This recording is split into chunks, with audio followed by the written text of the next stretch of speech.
16 വയസ്സിൽ ആ കുട്ടിക്ക് CA തൈറോയിഡ് ഡയഗ്നോസ് ചെയ്തു. അവർ സർജറി ചെയ്ത കേസാണ്. ആ patient is on radio iodine തെറാപ്പിയിൽ അങ്ങനെ പോയിക്കൊണ്ടിരിക്കുകയാണ്. എല്ലാ 3 മാസം 6 മാസം കൂടുമ്പോഴും ചെയ്തുകൊണ്ടിരിക്കുക. ആ കുട്ടി ലുക്കോറിയ, പ്രൂറൈറ്റിസ് വൾവേ പ്ലസ് ആക്നി വൾഗാരിസ്, ഈ 3 കംപ്ലൈന്റ് ആണ് പറഞ്ഞത്. ഞാൻ അതിന് ഫോസ്ഫറസ് 0/3 കൊടുത്തു. പിന്നെ പ്രൂറൈറ്റിസ് വൾവേ ഭയങ്കരമായിട്ടുണ്ട്, ഭയങ്കര ഡിസ്ചാർജ് ഒക്കെ പറഞ്ഞുകൊണ്ട് ക്രിയോസോട്ടം 30 കൂടെ അതിന്റെ കൂടെ കൊടുത്തു. 10 ദിവസം കഴിഞ്ഞ് വന്ന് പറഞ്ഞു, ഡോക്ടറെ എനിക്ക് നല്ല കുറവുണ്ട്, ഇച്ചിങ് ഒന്നുമില്ല, എനിക്ക് രാത്രി ഉറങ്ങാൻ പറ്റുന്നില്ല. അപ്പോഴാ കുട്ടിയുടെ അമ്മ പറഞ്ഞു, ഡോക്ടറെ ഇവളുടെ ക്യാൻസറിന് എന്തെങ്കിലും മരുന്ന് കൊടുക്കുമെന്ന്. അപ്പൊ ആ കൊച്ചു പറഞ്ഞ്, എനിക്ക് വേണമല്ലോ ഡോക്ടറെ, ഇത് മറ്റേതൊക്കെ ചെയ്തോണ്ടിരിക്കുകയല്ല, അതിന്റെ ഇടയ്ക്ക് ഹോമിയോ എങ്ങനെ വലിക്കാനാ. അപ്പൊ ഞാൻ പറഞ്ഞ അങ്ങനെ പറഞ്ഞാൽ പറ്റില്ല, ആ കേസ് റെക്കോർഡ് എല്ലാം ഒന്ന് കാണിച്ചു തന്നു. കൊണ്ടുവന്നപ്പോ അതിനകത്ത് ഹോൾ ബോഡി പെറ്റ് CT സ്കാനിങ്ങിന്റെ ഫൈൻഡിങ്സ് എന്താന്ന് പറഞ്ഞാൽ multiple nodules seen scattered in both legs, suggestive of metastasis. പിന്നെ and bilateral pleural effusion. Small soft tissue density lesion noted in the upper and outer quarter of the left breast, suggestive of breast metastasis. പിന്നെ right level lymph nodes metastasis.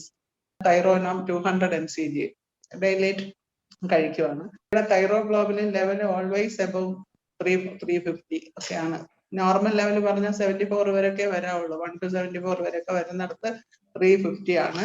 TSH 200 ഇത് കഴിക്കുമ്പോഴും above 100 ആണ് ഇത് TSH. Thyroglobulin antibody 468, ഇത്രയൊക്കെയാണ് ആ സമയത്ത് കുട്ടിയുടെ count. Case ഒന്നുകൂടെ നോക്കിയപ്പോഴും phosphorus തന്നെയാണ് വരുന്നത്. അപ്പൊ അത് ഞാൻ മാറ്റാൻ വരുത്തിയില്ല. 0/3 തന്നെ വാട്ടർ ഡോസിൽ റിപ്പീറ്റഡ് ആയിട്ട് കൊടുത്തു.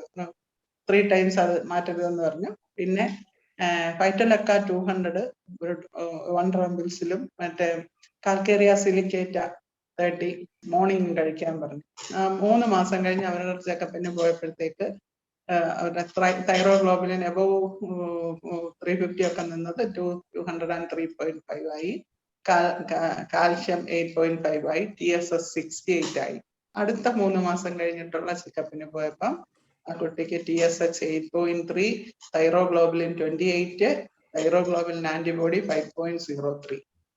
അപ്പൊ ഞാൻ പറഞ്ഞു, പതുക്കെ ഒരു പെറ്റ് സ്കാനും കൂടെ എടുക്കുക, എന്തായി നോക്കാലോ, നമുക്കറിയാലോ എന്ന് പറഞ്ഞിട്ട് ഒന്ന് ഞാൻ നിർബന്ധിച്ച്. ആ പെറ്റ് സ്കാനിന്റെ result breast hypoechoic solid mass nodule with circumscribed margin suggestive of benign fibroadenoma and no needs for further evaluation. അതിലെ pulmonary and lymph nodes are free from metastasis.